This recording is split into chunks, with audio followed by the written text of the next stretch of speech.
السلام علیکم ورحمۃ اللہ وبرکاتہ. ہم ٹاک آف ارینہ صدیقی. یہ میری میسج جو ہے میری بہنوں کے لیے ہے. اس کو غور سے سنیں, چاہے آپ کریئر ویمن ہیں یا آپ کریئر ویمن نہیں ہیں, اس کو ضرور غور سے سنیے. ہم لوگ یہ سمجھتے ہیں کہ اگر ہم نے بہت سارا پڑھ لیا ہے, سب کر لیا, تو اس وقت ہماری سب سے الٹیمیٹ جو گول ہے وہ ہونی چاہیے کریئر ڈیولپمنٹ. ٹھیک ہے, ضرور کریں آپ ایسا, لیکن آپ یہ سمجھیں کہ اگر ہم کریئر کو اپنا فوکس بنا کے اپنے گھر کو بھولتے ہیں تو ہم اللہ تعالیٰ کے بنائے ہوئے سسٹم کے اگینسٹ جا رہے ہیں. ضرور آپ پیسہ کمائیں, اپنے شوہر کی مدد کرنے کے لیے پیسہ کمائیں, لیکن اپنے شوہر سے کمپیٹ کرنے کے لیے پیسہ کبھی نہ کمائیں. ٹھیک ہے, یہ ہم کو سمجھنے کی ضرورت ہے کہ عورت اپنے گھر میں اگر کما کے کچھ لا رہی ہے دونوں کی باہمی رضامندی سے, تو وہ اپنے شوہر کے کام کو اور شوہر کی ذمہ داریوں کو برابر سے سنبھالنے کے لیے کمپلیمنٹ کر رہی ہے. ٹھیک ہے, اس سے کمپیٹ نہیں کری, کیونکہ کمپٹیشن تو ہے ہی نہیں نا میاں بیوی میں. کیونکہ اللہ سبحانہ تعالیٰ نے قرآن میں فرما دیا کہ تم اور تمہاری بیوی, تم میاں بیوی ایک دوسرے کا لباس ہے نا. تو لباس سے تھوڑی لڑا جاتا ہے, لباس سے تھوڑی کمپٹیشن کیا جاتا ہے. تو ہمیں یہ سمجھنا ہے کہ ہمارا فوکس اپنا گھر ہونا چاہیے, اس کے بعد دوسری چیزیں, اس کے بعد ہمارا کریئر, اس کے بعد ہماری نوکری, اور ہماری نوکری بھی ضرورتاً ہونی چاہیے. اس لیے نہیں کہ اگر آپ کا شوہر آپ کے گھر میں 5 لاکھ لا رہا ہے کیونکہ آپ کو 10 لاکھ کی خواہش ہے تو میں بھی باہر نکلوں گی. نہیں, اس میں قناعت سے گزارا کرنا سیکھیں, کیونکہ اللہ تعالیٰ نے جو سسٹم کریٹ کیا ہے اس میں گھر کی ذمہ داری عورت کو دی ہے اور باہر کی ذمہ داری مرد کو دی ہے. تو اگر ہم اس ایکویشن کو خراب کرنے کی کوشش کرتے ہیں تو گھر بھی ہمارا خراب ہوتا ہے, ہم مینٹل ہیلتھ ایشوز کا شکار بھی ہوتے ہیں, اور سوسائٹی کا اسٹیٹس بھی, سوسائٹی کا سسٹم بھی ہم درہم برہم کر دیتے ہیں.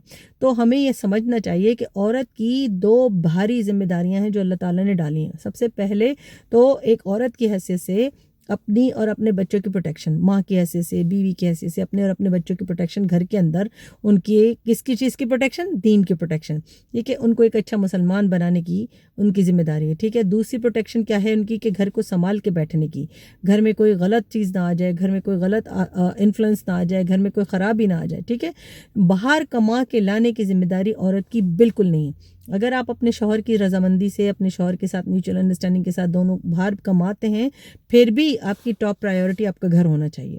کیونکہ اللہ تعالیٰ نے آپ کو سسٹمیٹیکلی اس لیے کریٹ کیا ہے. اللہ تعالیٰ نے باہر کی ذمہ داری مرد کو دی ہے, پروٹیکشن کی ذمہ داری, سیفٹی سیکیورٹی کی ذمہ داری, نان نفقے کی ذمہ داری, دوسری کما کے لانے کی ذمہ داری, آپ کی کیئر ٹیکنگ کی ذمہ داری, سب آپ کے شوہر کی. اسی لیے اس کو لیڈر آف دا ہاؤس کیا. ٹھیک ہے نا, تو آپ کو لیڈر آف دا ہاؤس کے کمپٹیشن میں ایک سیکنڈ پیرالل پرائم منسٹر بننے کے لیے نہیں بنایا اللہ نے. اللہ تعالیٰ نے آپ کو اپنی ذمہ داری دی ہے, دونوں کی اپنی اپنی جاب ڈسکرپشن ہے, کمپٹیشن کے لیے نہیں, کمپلیمنٹ کرنے کے لیے, ایک دوسرے کو سپورٹ کرنے کے لیے. آپ گھر کے اندر سے کام کرتی ہیں, وہ گھر کے باہر سے کام کرتے ہیں. ٹھیک ہے نا, تو یاد رکھیے آپ کا کریئر آپ کی فرسٹ پرائیورٹی نہیں ہونی چاہیے, آپ کا گھر آپ کی فرسٹ پرائیورٹی ہونا چاہیے.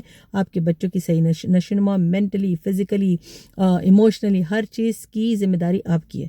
اگر آپ یہ سسٹم اللہ تعالیٰ کا بنایا ہوا اپنے گھر میں امپلیمنٹ کریں گی, آپ بھی خوش رہیں گی, آپ کے بچے بھی خوش رہیں گے, آپ کے شوہر بھی خوش رہیں گے, اور ہماری جو کمیونٹی ہے یعنی کہ جو ہماری امہ ہے اس کی فاؤنڈیشن خراب نہیں ہوگی. یہ میسج پسند آیا ہوگا تو ضرور دوسری بہنوں سے بھی شیئر کیجیے گا انشاءاللہ. السلام علیکم ورحمۃ اللہ.